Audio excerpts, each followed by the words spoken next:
بسم الله الرحمن الرحيم اللهم صل على سيدنا ونبينا ومولانا محمد وبارك وسلم. Today, inshallah, we will continue with the discussion on adab, which means etiquettes, mannerisms, refined approach to everything we do in life. Last week we spoke about the adab in seeking knowledge, etc. Today we'll continue the discussion, and as Imam al-Qushayri rahimahullah is well aware of the terminologies that are very prevalent in the Muslim community in his time. He talks about the meaning of the word adab as it's used in reference to the word adib. And in the madrasa, even today, when you speak about adab, you speak about the ability of someone to understand and articulate in a very refined language. So someone who is an adib, someone who is proficient in adab in the Arabic language, okay, is called an adib. Someone who is very eloquent and has dexterity in his articulation and knows of synonyms, antonyms, similes, metaphors, parables, all of that, and is very, very proficient in his ability to speak and to write at a very high level.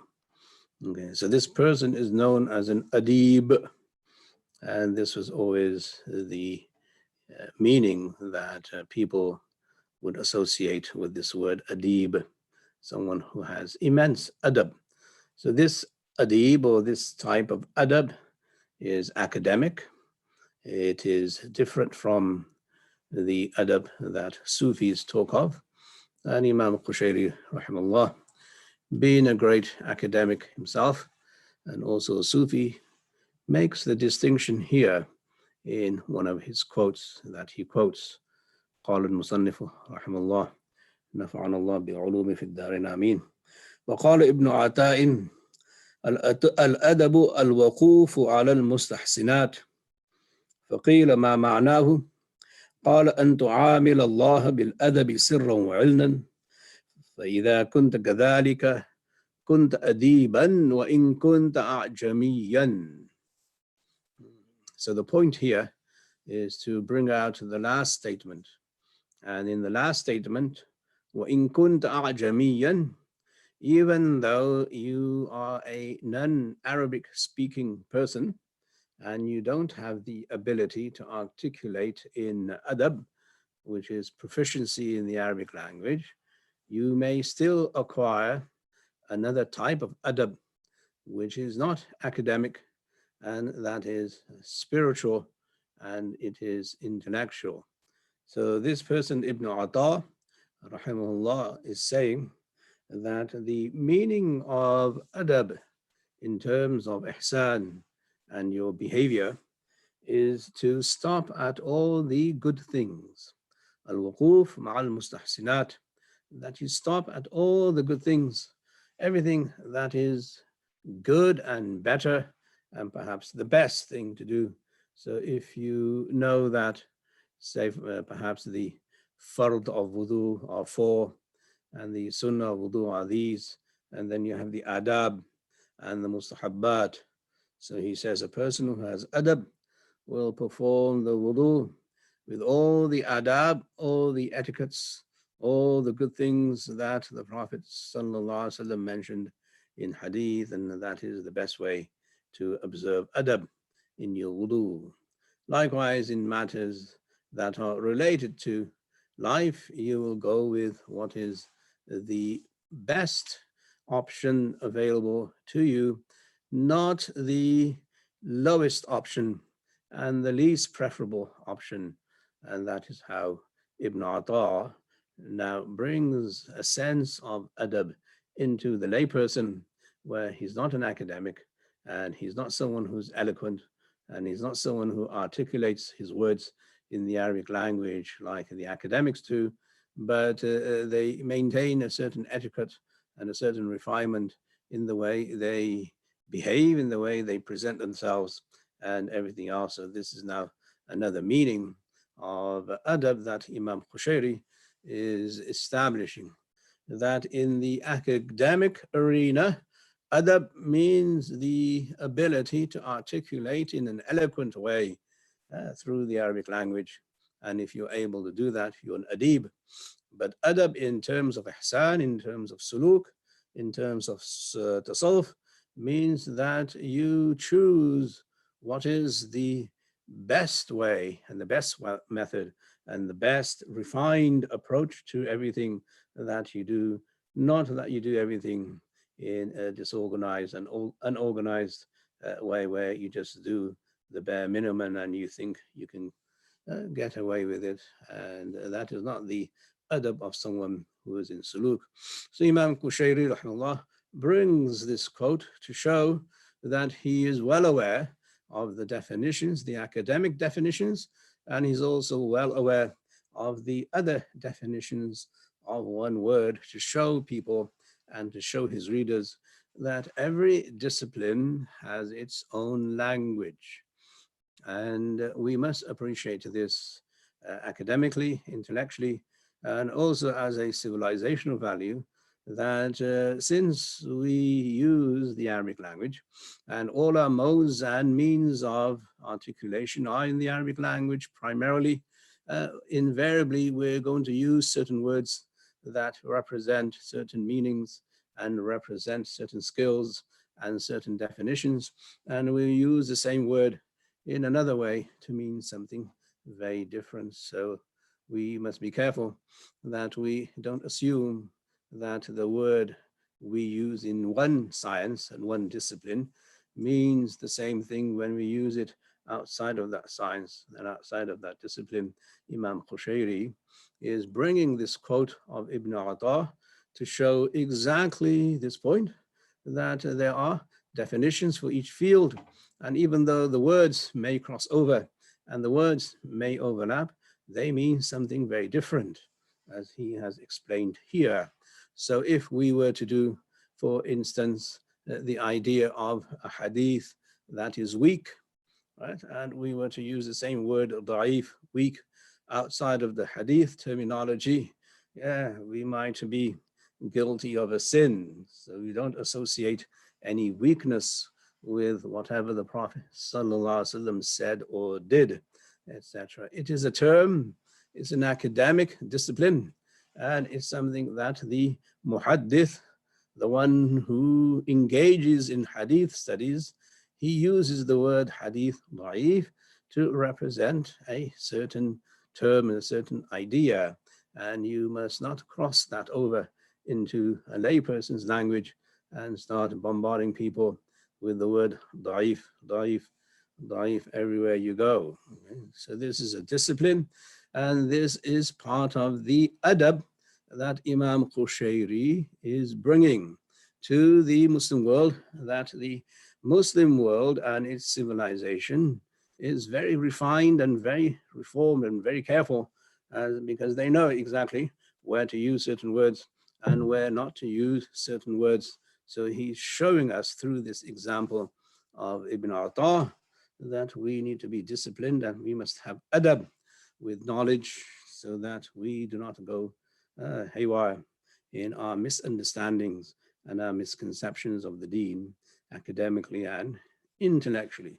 So this is the first lesson that we find from Imam Qushayri here in this chapter. Then he defines adab through a statement of his own.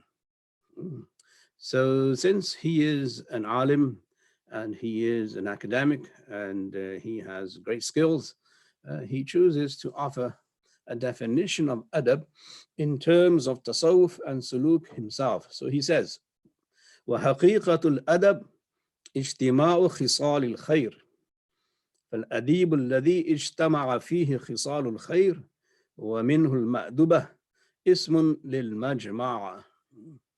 So he say he says that the term adab and the reality of the word adab is used where all the salient features of goodness come together. Ijtima'u khisal al-khair, all the features and all the attributes and qualities of goodness, they all come together, they combine, and they become part and parcel of a human being's existence. All the features of khair and goodness comes into this human being, as perhaps we will try and elaborate a bit later. But he's saying that the good things come into a person's being.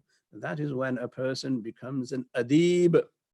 فالأديب الذي اجتمع فيه خصال الخير. So the adib is the one in whom all the great features and qualities of khair and goodness combine, come together, they form a union, and they become representative of this person, and this person has nothing except adab in him, and then that person, you can say, is an adib in terms of tasawwuf. So now, since you heard the word adib in terms of someone's ability to articulate eloquent speech, now you must change the discipline and use the word adib to mean something very different in terms of tasawwuf and so on. But the point here is that Imam Qushayri rahimahullah is saying that adab is at the pinnacle of Islam. Okay? That you have to be a practicing Muslim first, then you have to be a good Muslim, and then you have to strive to be the best Muslim. That is when you have adab in you. If you make do with what is only fard and what is just barely the bare minimum bones of legal Islam, then you're not an adib. And that is where I think in our pursuit of tasawwuf nowadays, today, we must be careful, as we sometimes have fantastic ideas of what tasawwuf is. So here, if we were to give an example, say there's an athlete who has to go through a training and exercise regimen every day in order for him to be fit and eligible and game fit at the time of the game, that he's fit to go on the field and show off his athletic skills, then he must have this regimen of very strenuous exercises. So when he's going through the exercises, if he believes that perhaps running on the treadmill is now his only goal, or lifting weights is his only goal, or doing bench presses is his only goal, or doing this or that is his only goal, then that obviously he is mistaken. So likewise, a person who is into tasawwuf is going to look at everything he has to do in order for him to become an adib. So not only will he have to go through each regimen and each exercise independently, individually, but also he'll have to combine everything and do each one not just properly, but to the best of his ability. So since we, mashallah, equate suluk sometimes with awrad, that if you do the awrad of a certain tariqah, then you're Sufi. Okay?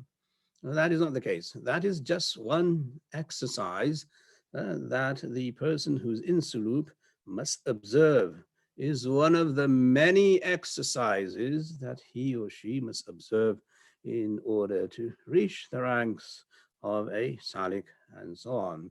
It is not the only thing. It is one of the many exercises that a person needs to engage in. And that starts with your staying away from haram, making sure that your food is halal, making sure that your earnings are halal, making sure that you do not engage in anything haram, whether it is now social, or whether it is cultural, or whether it is intellectual, or whether it is spiritual, or whether it's academic. You have to make sure that all of these exercises are performed. And along with that, you do your awrad, you do your adhkar, your dhikr, you do your recitation of the Quran, and you send salawat upon the Prophet sallallahu alaihi wasallam. So that is where now Imam Qushayri rahimahullah says that ijtima'u khisal al-khair, that all these salient features of goodness come together.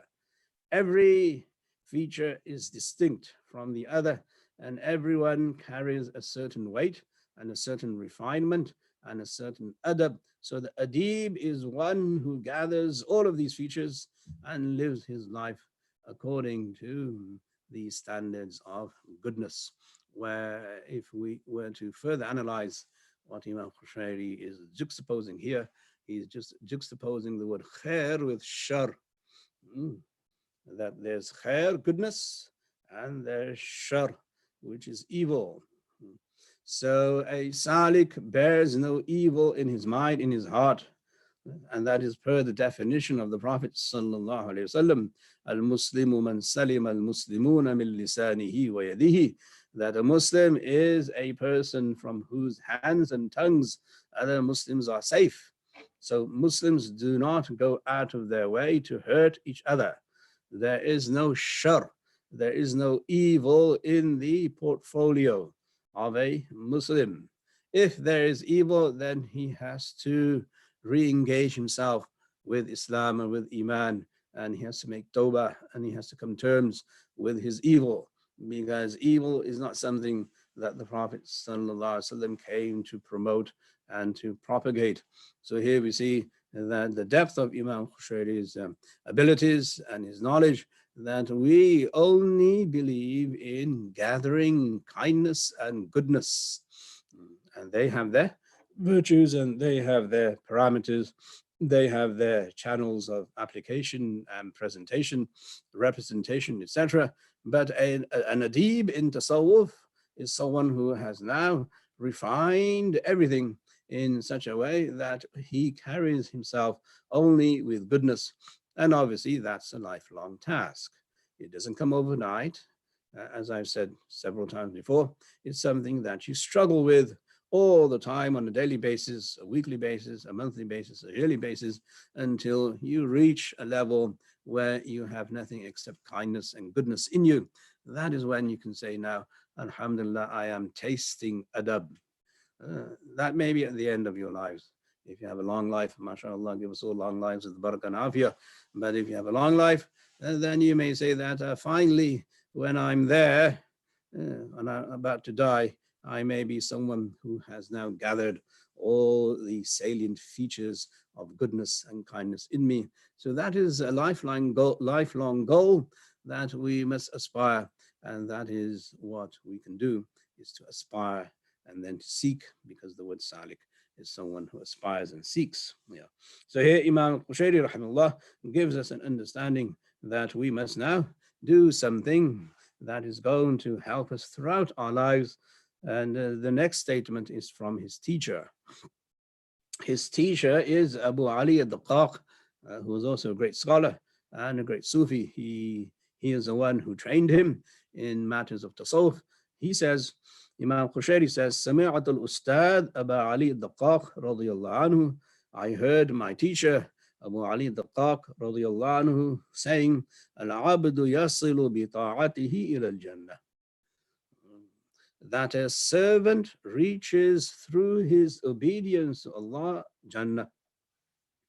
By obeying Allah, he reaches Jannah, which is our goal and which is our destination. But then he doesn't stop there. See, because the eye of the Sufi goes further than what meets the eye. Then he says, وَبِأَدَبِهِ فِي طَاعَتِهِ إِلَى اللَّهِ تَعَالَى. And then through his adab in worshipping and obeying Allah, he reaches Allah.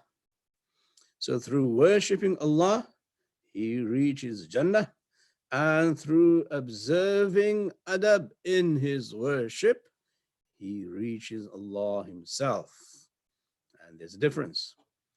So that is why that the awliya of Allah, their focus in ibadah is tremendous, because they want to perform their ibadah with great adab, with great refinement and great focus and concentration.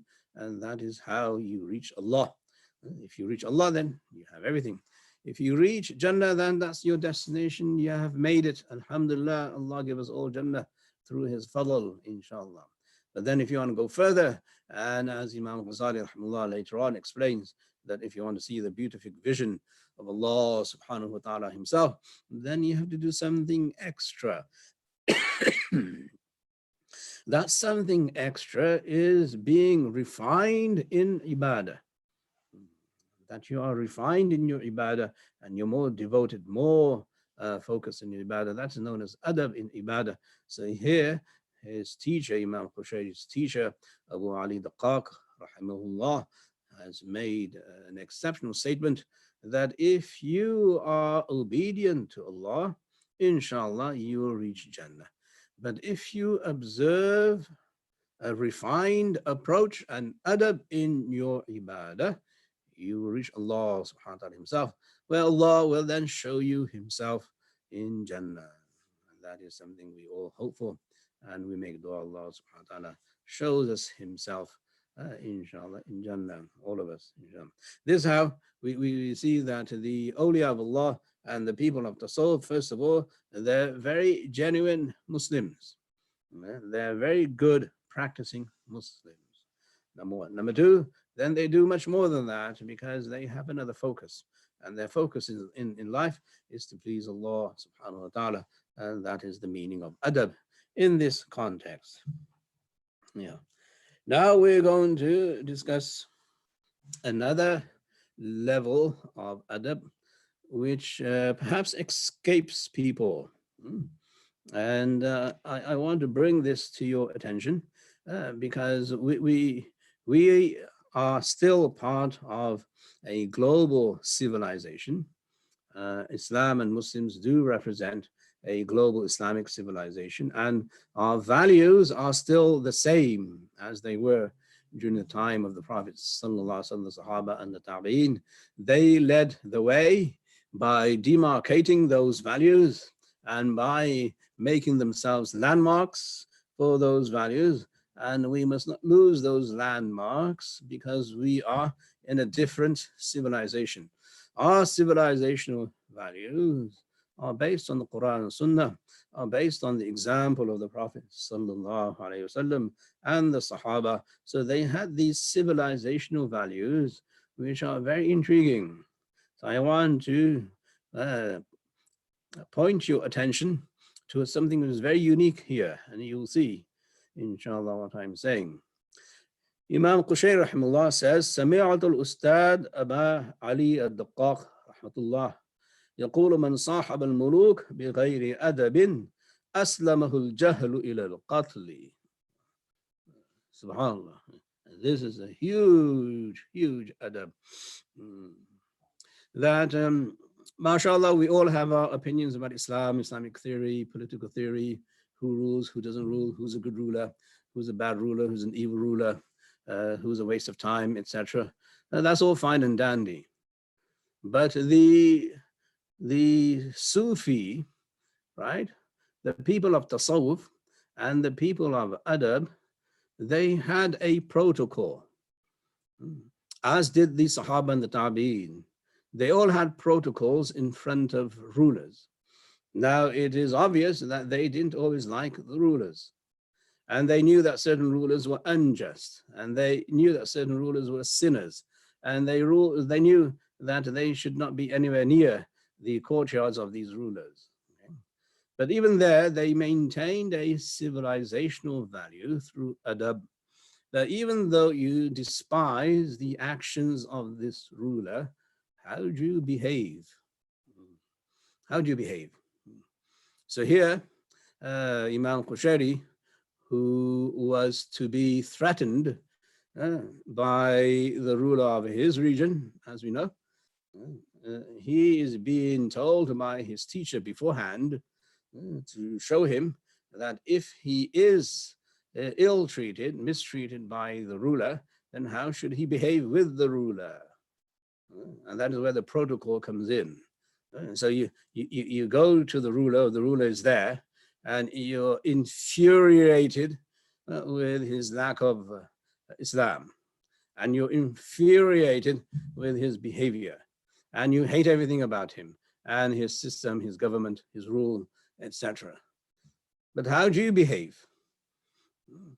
So here the Shaykh is telling his murid, who definitely is a great alim, but he knows that he's going to be faced with certain issues in his life from the ruler. Okay, so he's warning him, Man sahab al-muluk bighayri adabin, that whoever behaves with kings without adab and respect and against protocol, aslamahul jahlu ila al-qatl, then ignorance will surrender him to being killed. That if you do not maintain adab, and if you're not refined in your behavior in front of kings, you'll be killed. And you don't want to do that. So this is a great story and a great piece of advice that I believe Muslims of today must also appreciate, that these are our civilizational values. And it is quite intriguing that somebody who doesn't have anything to do with the dunya, Sufis usually stay away from the dunya, they're not too bothered with it. It's there, it's functional, and that's about it. Okay? Especially those in those days, they had nothing to do with the world. They weren't interested. But even though they weren't interested with the world and the government and the ruler and the king, they maintained this level of respect and dignity and protocol that this Shaykh here is saying that if you go into the courtyard of a king and a ruler and you display bad adab, and you're not dignified in your mannerism, and you're uncouth, and you're loud, and you're rude, then invariably you're going to be killed. That's just how it is. And he's not even saying that you'll be a shaheed. He's not saying that. He's saying that you're a fool. Aslamahul jahl. This foolishness and this ignorance will cost you your life. No. So in terms of despising rulers, that's fine. But in terms of if you're in front of them, there's a protocol. Even if it's a non-Muslim ruler, you still have a protocol. As Allah subhanahu wa ta'ala said to Musa and to Harun when he dispatched them to talk to Fir'aun, who claimed to be God. فَقُولَا لَهُ قَوْلًا لَيِّنًا. Speak to him gently. Don't raise your voice. Don't be uncouth. Make sure you maintain the adab of speaking to a king, to a ruler. Yeah, this is how Nabuwa comes. And this is what Nabuwa does. And this is what the Prophet ﷺ said and did. And this is how the Sahaba behaved. Because the Sahaba behaved in front of people like Hajjaj. Hajjaj, the great butcher of this ummah, he killed so many Sahaba. When the Sahaba were brought in front of them, the Sahaba behaved with tremendous dignity and poise, that they did not succumb to the level of the unjust ruler and behave in an uncouth, unruly manner. They had poise, they had dignity, they had charm, they had this adab. And the Shaykh of Imam Qushayri is telling him as a forewarning that if one day you're in front of your ruler who is not kind to you, then make sure your foolishness doesn't get you killed. And this is huge as a civilizational value. And there you can see the value of how a Sufi thinks. People say that Sufi is now in the masjid and he's just turning the beads. No, he engages in the world when he needs to. When he's called into action, he maintains his adab, his dignity, his poise. This brings us to another statement that Imam Qushayri brilliantly winds and brings us to the attention of a great scholar by the name of Abu Hafs. ولما دخل أبو حفص بغداد قال له الجنيد So Abu Hafs is a great muhaddith, he's a great rawi. And as he enters Baghdad, he is met with none other than Junayd al-Baghdadi, rahimahullah, the greatest Sufi, who is the Imam of the groups of all the Sufis before Imam Qushayri's time. So what does Junayd observe about Abu Hafs? Abu Hafs is a great scholar, a class act in hadith. The one thing that Junayd observes to Abu Hafs as he enters Baghdad is that لَقَدْ أَدَّبْتَ أَصْحَابَكَ أَدَبَ السَّلَاطِينِ,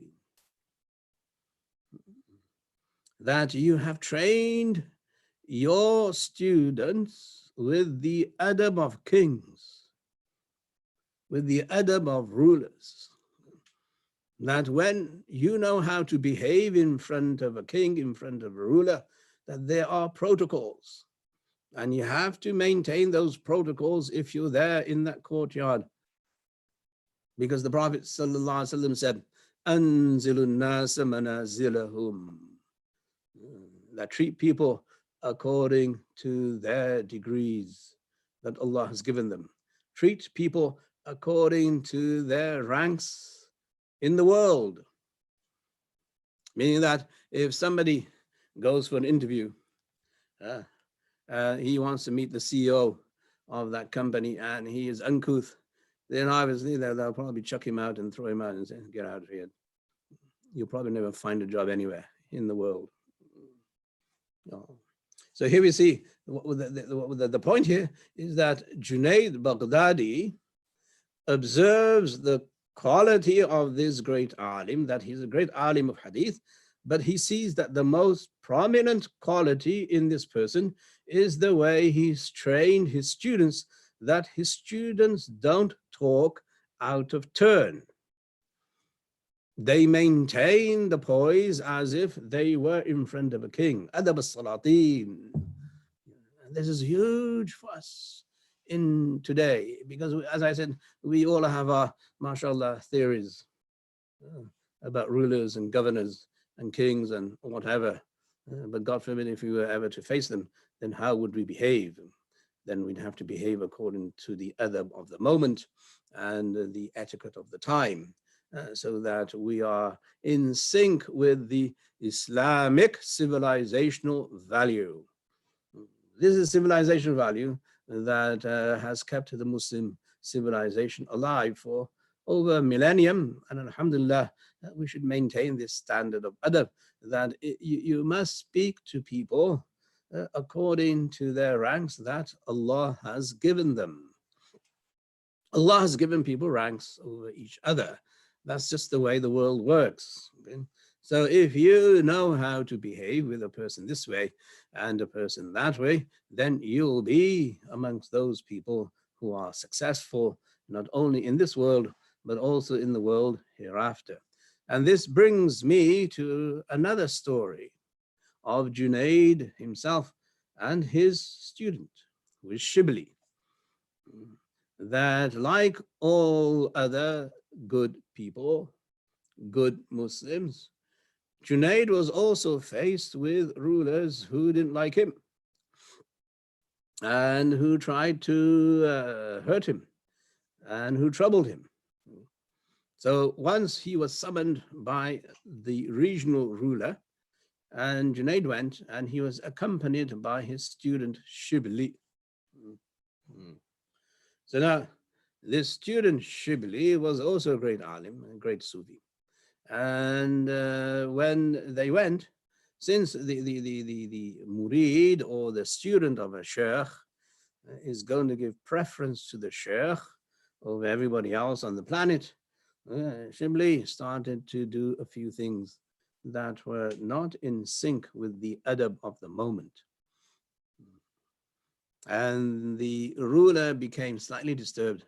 In fact, he became a bit panicked and maybe even apprehensive that the student of Junayd is able to do all of this, and I'm a bit worried that he might do something to me. So Junayd just tapped him gently on his hands and said, take it easy. Just take it easy. You don't have to rock the boat here. Let him be. He's the ruler. And you behave as if you're being ruled by him. So this is now the story of Junaid and Shibli. That Junaid imposed upon his murid, his student, that in front of a ruler who doesn't like you and who doesn't like your sheikh and probably doesn't like most of the people on the planet, you are not to misbehave. You must maintain your adab. You must maintain your poise, your dignity. This is how refined a Sufi's outlook is towards others, based on the hadith of the Prophet sallallahu alaihi wasallam. Al-Muslimu man salim al-Muslimuna min lisanihi wa yadihi. A Muslim is a person from whose hands and tongue other Muslims are safe.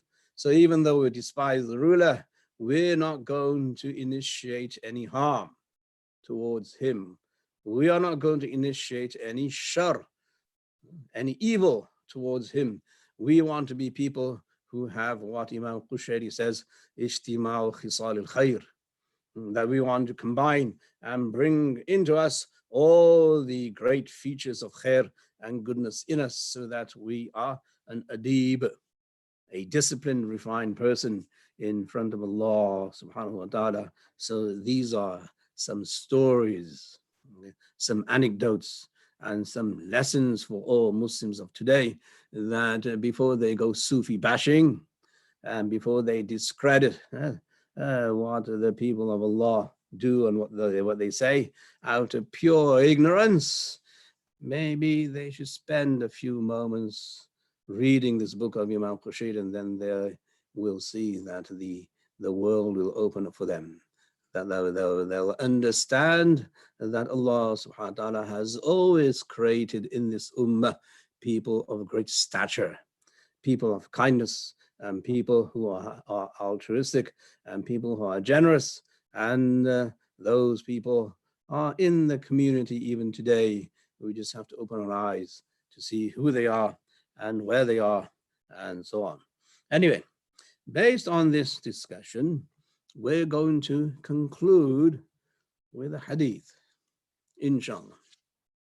And this is perhaps in line with, obviously, because Imam Qushayri references this hadith in Kitab al-Adab, yeah, in the book of Adab, showing the depth of his knowledge and showing the reader, who is supposedly an alim, that you must be able to see the woods from the trees. And you must be able to have this ability to understand the personality that is Muhammad sallallahu alaihi wasallam. So when you read the hadith, you must think about it. And only then will you be able to appreciate the depth of what the Prophet sallallahu alaihi wasallam says and what he does. So he first of all, he quotes Ibn Ata, whom we've referenced earlier today. وَقِيلَ مَدَّ إِبْنُ عَطَاءٍ رِجْلَهُ يَوْمًا بَيْنَ أَصْحَابِهِ. That one day, Ibn Ata, who is a great scholar and a great Muslim, what did he do? He was sitting with his own people, and he stretched his leg in front of his students. So his students, sensing that perhaps the Shaykh wants to teach us something, and they were correct, they heard then the Shaykh say, "Tarkul adab bayna ahli al-adab adabun." Sometimes you don't know what the Shaykh is teaching you. People have so many different opinions about what the Shaykh should be. Obviously, they never have an opinion what they should be, but they always put the Shaykh in a pedestal, in a cage. This is what the Shaykh should be. My Shaykh should be like this, and my Shaykh should teach me this, and my Shaykh should do this. And so if the Shaykh doesn't answer a question, then obviously the Shaykh is no good. He never answered my question. Not realizing, Baba, that the point was not to answer your question. That was the answer. So sometimes, people, they don't realize what they are receiving from the Shaykh. They have to listen to the silence of the Shaykh to understand the Shaykh. But that can't work in America because everybody's loud. Doesn't work here anymore. Everybody wants an immediate drive-through response. And if they don't get it, then they don't feel satisfied. So here Ibn Ata, who's a great Shaykh, is now teaching his students that, look, I've stretched my legs in your company. Usually, in our culture, I mean, meaning that in the good old days, if there were better people with you in your company, you would not dare stretch your legs. It's a no-no. It's a civilizational value which is lost, unfortunately. But Imam Qushayri mentions this. And the students sense that, why is the Shaykh not stretching his legs? Because he's a person of adab. So he tells them that leaving adab in front of people who already have adab is in itself adab. That sometimes being informal with people close to you is an art of refinement itself. That is huge. That is huge. So then Imam Qushayri, through his genius, mashallah, now he substantiates this with an amazing story of the Prophet. It's mind-boggling. So Imam Qushayri then says, وَيَشْهَدُ لِهَذِهِ الْحِكَايَةِ الْخَبْرُ الَّذِي رُوِيَ أَنَّ النَّبِيَّ صلى الله عليه وسلم. The Imam Qushayri says that this testimony of Ibn Ata teaching his students that sometimes being informal with close people is a formality that people should realize and appreciate.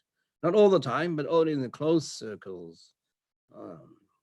He said this has been proven by a story of the Prophet sallallahu alaihi wasallam.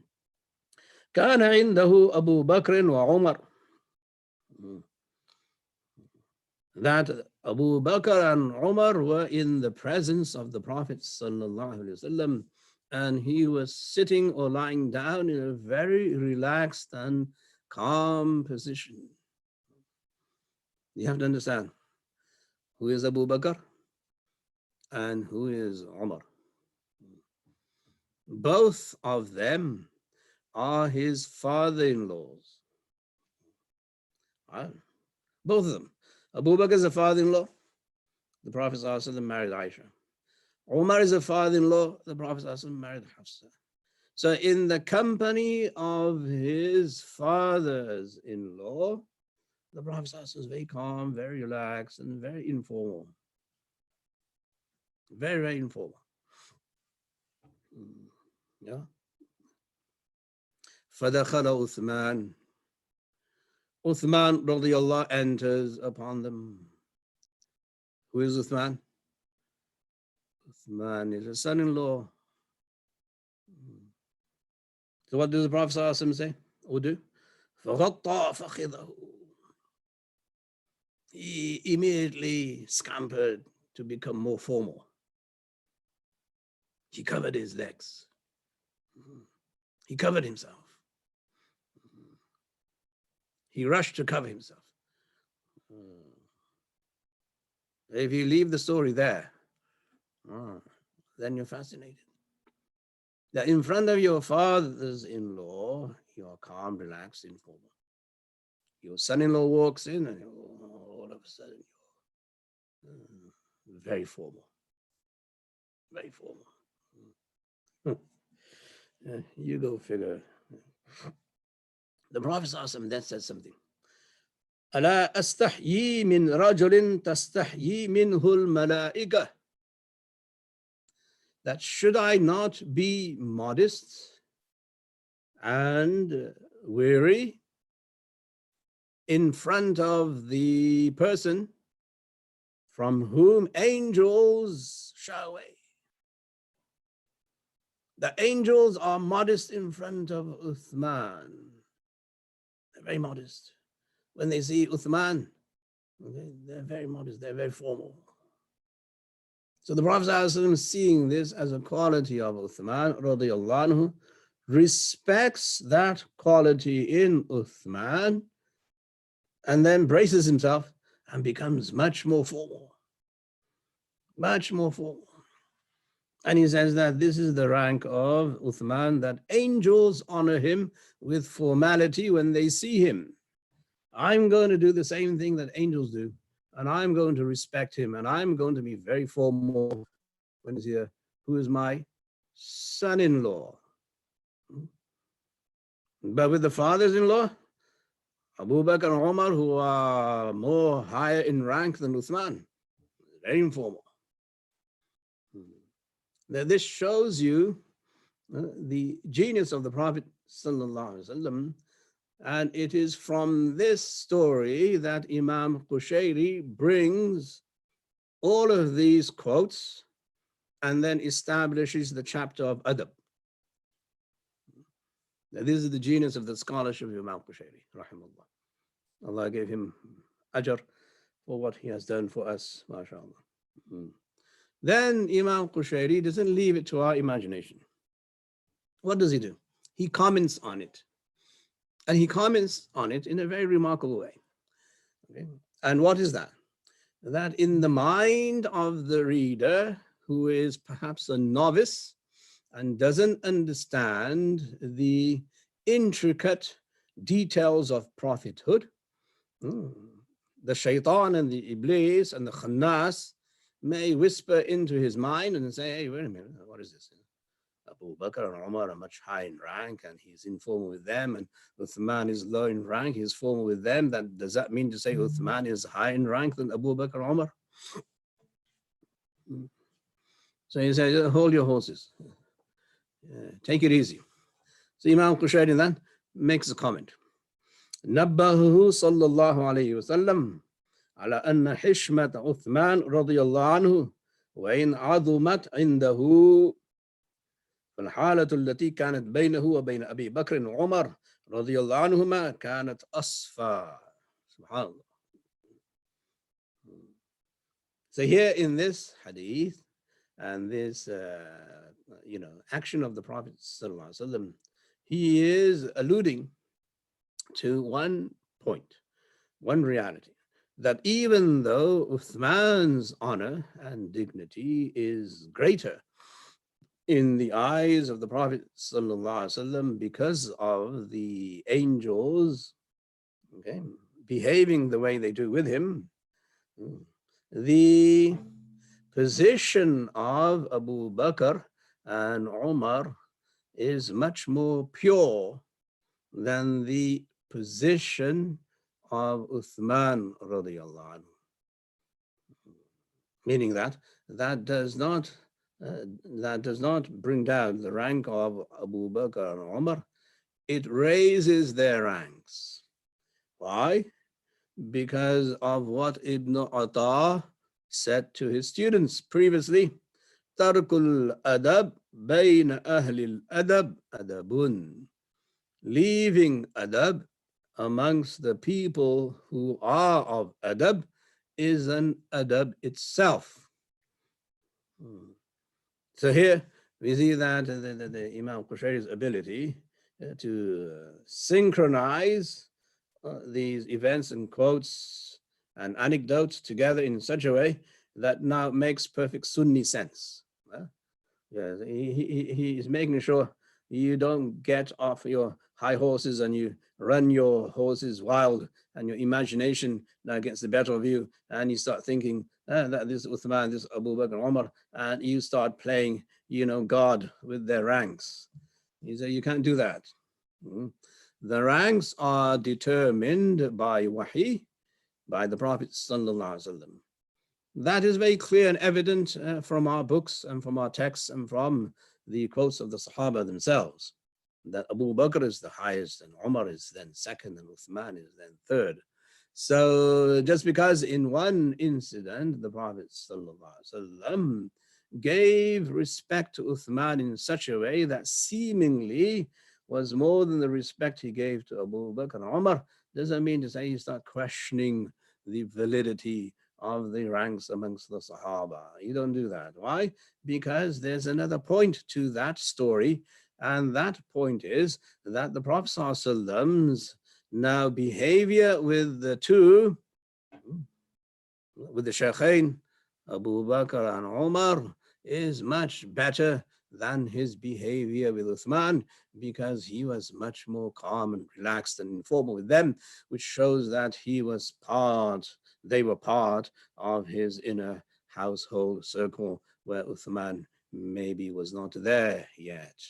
And we must appreciate the ability of Imam Qushayri to understand this point and to bring it to our attention, so that we have a holistic, comprehensive understanding of the adab of the Prophets alayhim salatu wasalam, and the adab of the awliya of Allah subhanahu wa ta'ala. This is how we see that Allah subhanahu wa ta'ala has given us in our ummah amazing people, who has given us amazing facts about Islam and our civilizational values. Okay? So this very brief introduction to Imam Qushayri's work, his Risālah, which as I said, was primarily written for the ulama of his time, who were noble and who were very good academics, and they had mastery over hadith and Quran and tafsir and also kalam and everything else. But he wanted to make sure that the rumors that were spreading in the community about the group that is known as the Sufi group, they should be put to rest. And that is the adab of the time, that if there is a danger that is brewing, and something that is going to be potentially difficult for Muslims to handle, Muslim scholars have always stepped up to the plate, and they've provided the ummah with much more than a reasonable response to any kind of imminent danger, that whether it's internal or external. So we are blessed in this sense that Imam Qushayri started writing, formally documenting what is Taṣawwuf, the meaning of Taṣawwuf, and how Taṣawwuf actually comes into being, that Taṣawwuf is on the top of the mountain, so to speak, that it has to do with adab. It has to do with, first of all, reforming, and second of all, improving, and third of all, refining all the Muslim practices and civilizational values, so that human beings may benefit from our civilizational values when they look in. When non-Muslims look into the Muslim community, there must be something that attracts them to Islam in our behavior. We simply cannot assume that Islam is in the books, or they should read the Quran, or they should read the biography, the seerah of the Prophet ﷺ, which is good. They can read the translation of the Quran, and they can read the seerah of the Prophet ﷺ, and they can definitely read all the books and listen to all the lectures on Islam, etc. But what is the most intriguing part? The most intriguing part of a Muslim community are the civilizational values that the Muslim community practice and the Muslim community represents, so that others can actually see them. And the role of Taṣawwuf is to give that window dressing of Islam. And that is perhaps why many non-Muslims are attracted to Islam through the lens of Taṣawwuf. People come into Islam because they read about Taṣawwuf, they read about Sufis, they see the civilizational values, and they see the window dressing. And that is based on adab, that they portray that there is a sense. Now, there's no doubt that Muslims internally, they can debate as much as they want about anything that they choose to, as long as it does not lead to kufr. They can debate about Zabiha, non-Zabiha, the moon sighting, no moon sighting, whether you should open the masjid in this time of a pandemic, or you should keep the masjid closed. You can differ and differ and differ.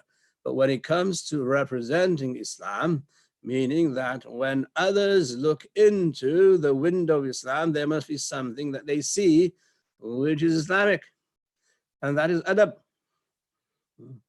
That is where the Sufis excelled. And that is why perhaps you'll see that Allah subhanahu wa ta'ala's fadl on this ummah has been after the mutaqaddimun, after the early Muslims, through the mutaakhirun, that you saw this huge bonanza of intellectual thought through spirituality.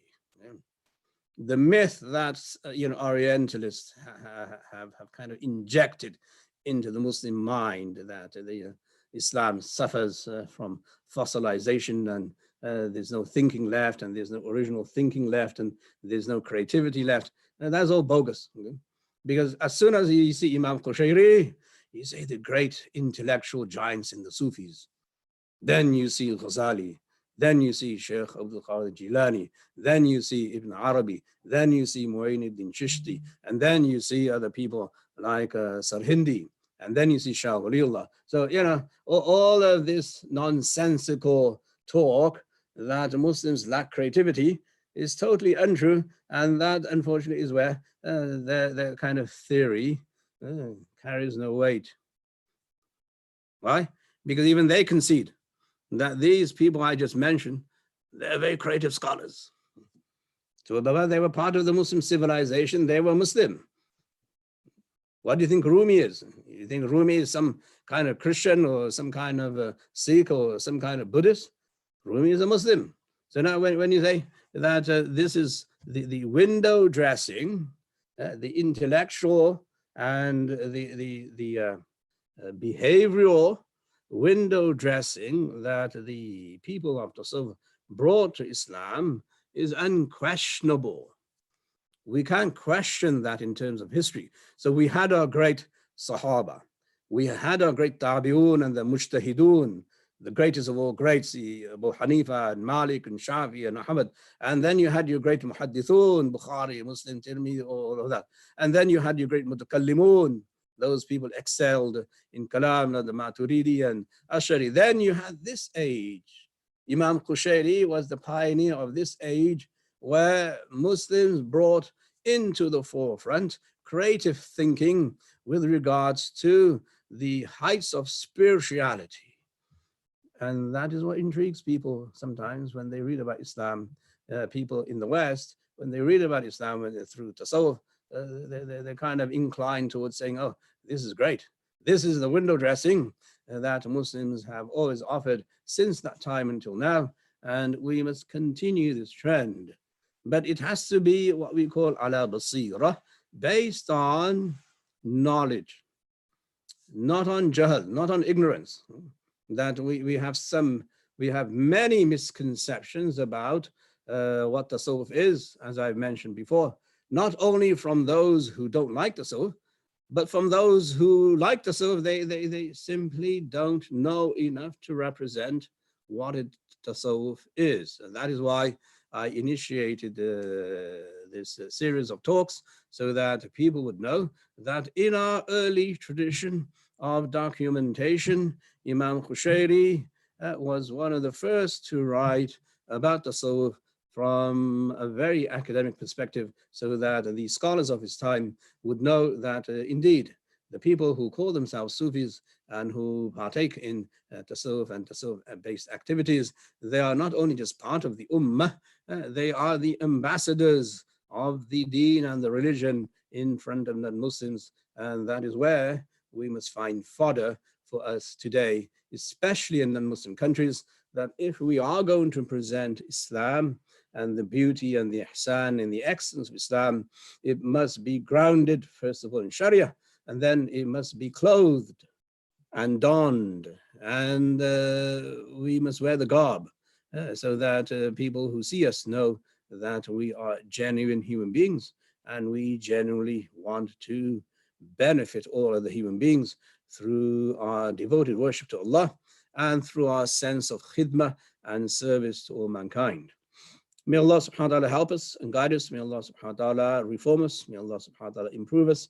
May Allah subhanahu wa ta'ala refine us, and may Allah subhanahu wa ta'ala, inshallah, accept everything we do, make it easy for us in this time. May Allah subhanahu wa ta'ala grant us Jannah without any hisab, and may Allah subhanahu wa ta'ala meet us in such a way and in such a state that He is pleased with us and we are pleased with Him. Ameen ya Rabbal Alameen. وصلى الله تعالى على خير خلقه محمد وآله وأصحابه أجمعين برحمتك يا أرحم الراحمين والحمد لله رب العالمين.